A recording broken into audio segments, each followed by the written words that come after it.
जम्मू कश्मीर से हमारा एक डेलीगेशन, तो हमने आज जेपीसी में फिर उनके डेलीगेशन को जेपीसी के सामने सुनेंगे एज ए विटनेस, और कुछ डेलीगेशंस हैं उनको हम सुनेंगे। और आज की जो क्लॉज बाई क्लॉज की बैठक है, अब वो 27 जनवरी को क्लॉज बाई क्लॉज पे होगी।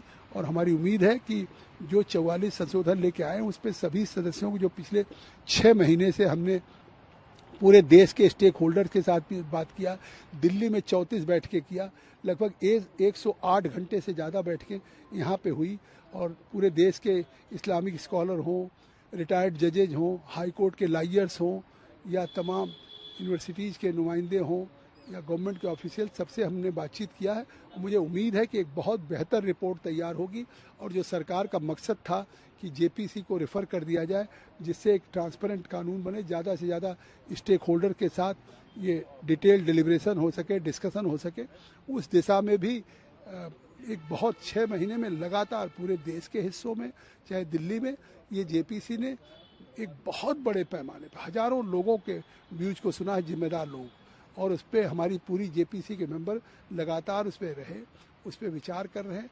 और हम सब लोग मिल करके, हमें उम्मीद है कि एक परस्पर सहमति के साथ एक अच्छी रिपोर्ट हम तैयार करेंगे। जेपीसी के मतलब आखिरी मीटिंग जो होगी वो 27 तारीख को होगी? हाँ, 27 को क्लॉज बाई क्लॉज की होगी, और फिर फाइनल एडॉप्शन हम 29 तारीख को करेंगे। एडॉप्शन की बैठक कब करेंगे सर? 29 तारीख को हम। तो इस सेशन में टेबल हो जाएगा? नहीं, निश्चित तौर से इस रिपोर्ट को हम इसी सेशन में देंगे, क्योंकि हमको मैंडेट भी है स्पीकर साहब की तरफ से, और इसको विंटर सेशन में ही देना था। लेकिन कुछ स्टेक होल्डर्स, कुछ राज्यों का दौरा, हम साउथ इंडिया कर चुके थे, नॉर्थ इंडिया में जैसे आसाम, बंगाल, बिहार, यूपी नहीं गए थे, तो इसके लिए हमने आग्रह किया था।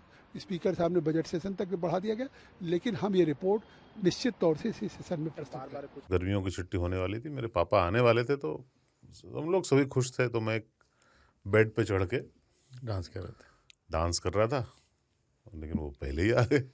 फ्रीज।